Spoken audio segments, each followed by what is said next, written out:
Nothing prepares you for Parkinson's. That was Nagy, who was diagnosed with Parkinson's disease at the age of 31. Now, 7 years later, she's part of a video series showing people that life goes on, no matter what. Caitlin joins us this morning during this Parkinson's Awareness Disease Month. Good morning. Good morning. How are you? I'm doing very well, thank you. So tell me about how you were first diagnosed. What symptoms first started for you?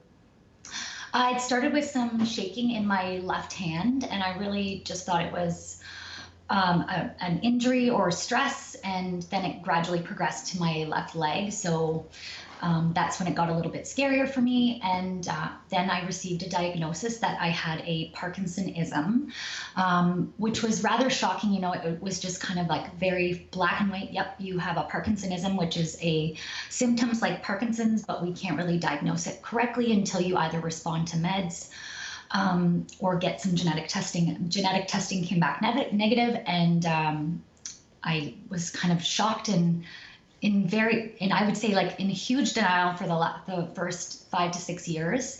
I spent those years looking for alternative therapies and different ways to treat my symptoms. And then ultimately in the end, 7 years later, I had to accept the diagnosis. And I did this by giving in and taking the medication and realizing that it actually worked. And that was life-changing. Right.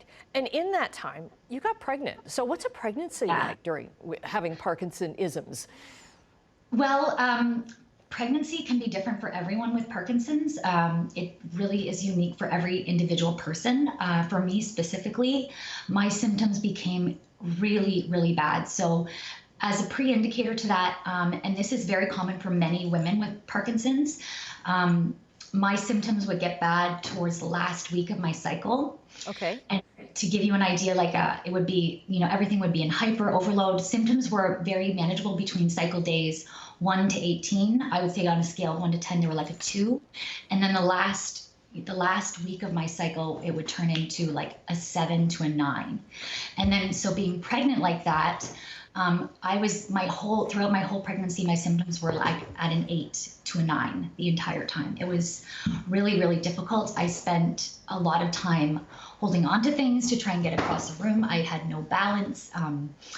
I couldn't get myself dressed. I couldn't make myself anything to eat. My husband had to cut my food.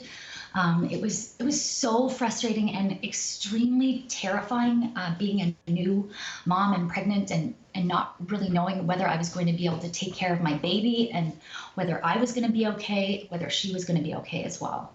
Right. And you were part of this video that we showed off the top of the thing where a number of people with Parkinson's disease are coming out and saying, you know, you're going to live life to the fullest no matter what, because there are so many people with Parkinson's now, right? Or do you think it's just people are coming out like you did with it? Yeah, I think it's a little bit of both. There are so many people with the disease that don't even realize that they have it, or they're masking those symptoms and in denial. And I do think it's really correlated to how they're diagnosed with it. They're just kind of given that diagnosis and they're left with nothing. I do think there has to be some type of support for them, specifically around understanding that you can totally live a life with this disease. Yes, it's going to be more difficult. Yes, there's going to be things that are frustrating, but you're not going to die from it. There's ways of treating it. There's huge support groups as well. So that's another piece of it. For me, I was able to gain some true support and connections through Parkinson Canada. And that's why I wanted to come out with this campaign to create more visibility and awareness for everyone around me. Right, and we're going to share that link with Parkinson Canada on our website, chch.com. Caitlin, thank you very much for sharing your story with us today. Thank you so much.